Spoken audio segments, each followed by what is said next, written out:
Hello, everybody. I am Ann Robinson. Welcome to my channel where it is awesome to be Ann and it is awesome to be you. Yes, it is.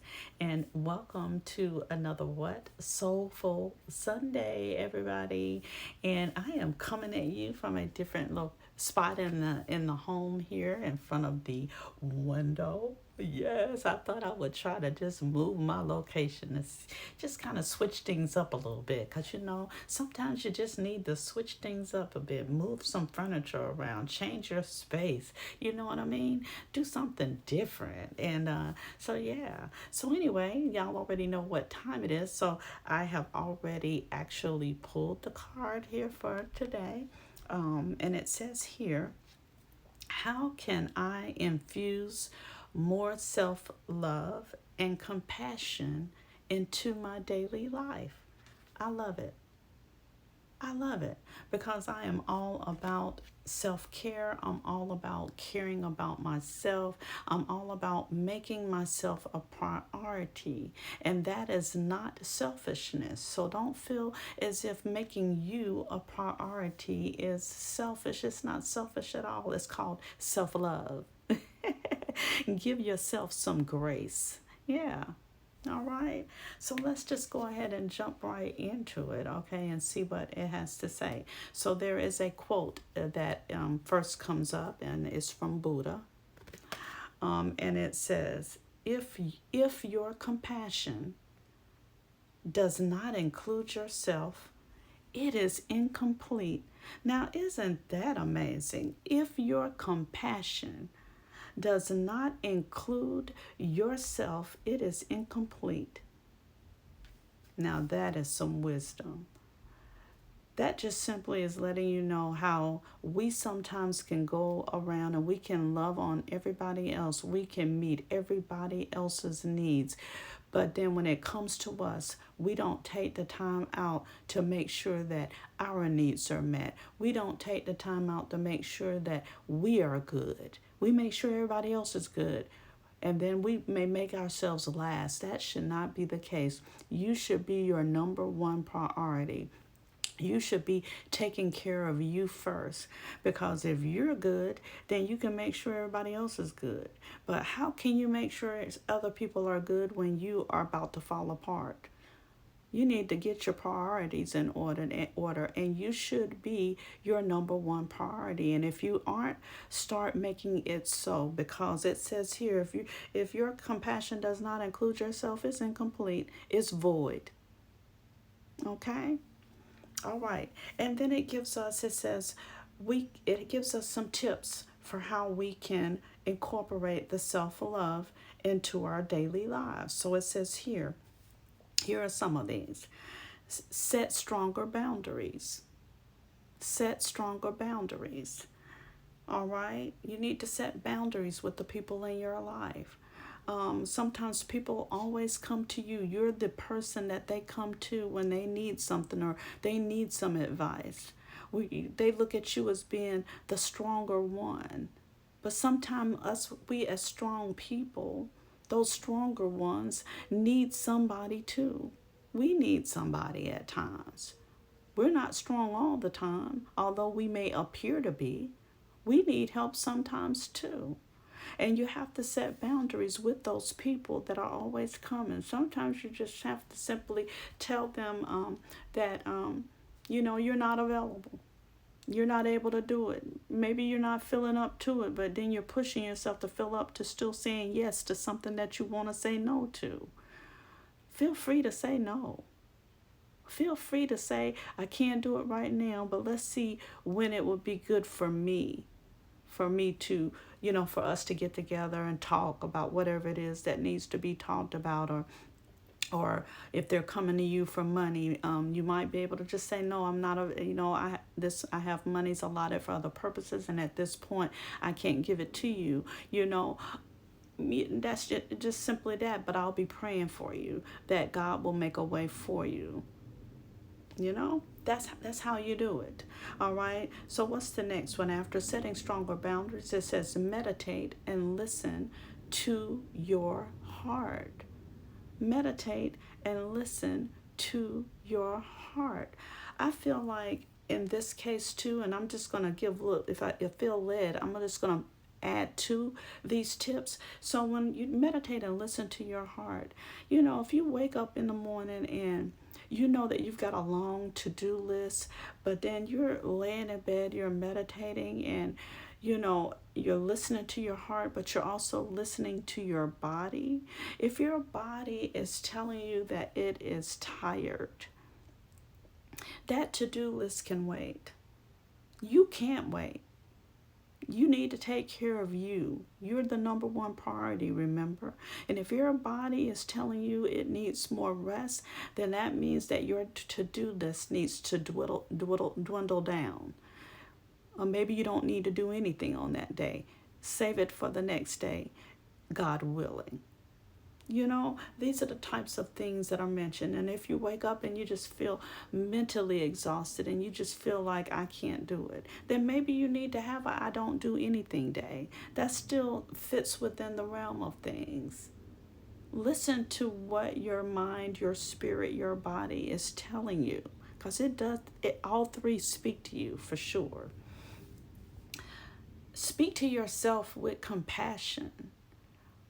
If you speak to other people with compassion, when they be made, sometimes people can say things to you and you really have to catch yourself and try to figure out what's a good way for me to come back, and you try to speak to them in love. So we kind of have to do the same with ourselves. We be speaking stuff to ourselves all the time. Don't speak negative to yourself. Don't put yourself down. If you don't do others that way, why are you doing yourself that way? Watch how you speak to yourself. Watch the thoughts that enter your mind about yourself. If you keep hearing I can't do it, change it and say, yes, I can do it. Put that voice down in you that says I can't and say I can. I can do all things through Christ that strengthens me. That's how you do it. That's how you speak to yourself with compassion. Love on yourself, right? Focus on your strengths. Focus on your strengths. Say no to something that isn't a soul yes. Say no to something that is not a soul yes. And so what that means is, if you don't feel a complete yes, then it's a no. If somebody's asking you to go somewhere and you're just like, oh, it's a no. If it's not a complete yes and you don't feel a complete yes, it's a no. Okay? And don't feel bad about it. Say no. Say yes to something you are afraid of. We all have things that we're afraid to do. I remember how I used to be a member of Toastmasters, right? And Toastmasters is meant to help you, speak in public and do it with confidence. Because some of us are afraid to get up in front of a group of people and speak. We all have something that we're afraid of doing, but we should be able to say yes and not let our fears hinder us from doing something that we want to do. Sometimes we have to get up and we have to do it afraid. And once you do it, you'll be like, man, I don't even know why I was afraid to do it in the first place, right? All right, don't let your fears hinder you, okay? Let go of what you cannot control. One thing that you cannot control is other people. You cannot control what other people do, but you can control what you say and do. You're only in control of you. Our children, we sometimes wish that we could just control the narrative in their life. But we can't, because when they grow up and they get 18 and beyond, they have their own thought process. They're going to do what they want to do, regardless to how we feel about it. That is beyond our control as parents. Once they're out there living their lives, we have to pray for them and pray that they will be led and guided in the right way. But if they're not, try to relinquish control. You cannot control someone else. All right? Stay far away from drama and negativity. Now, this is something you all should not have any problems with. Honey, stay far away from drama and negativity. If you like peace, which I like peace, I'm not going anywhere that there's drama. I'm not going anywhere where there's the possibility that something can kick off that's not right and I'm going to be in the midst of it. No, ma'am. No, sir. Not and. And you shouldn't either. Stay away from drama and negative people. We are all about what? Being positive and being peaceful people, right? If not, you should be. Ask for help and allow it. Some of us don't want to ask anybody for help. We want to try to do everything ourselves, and we look at it as a sign of weakness when we have to ask somebody to help us. That's pride. Let that pride go.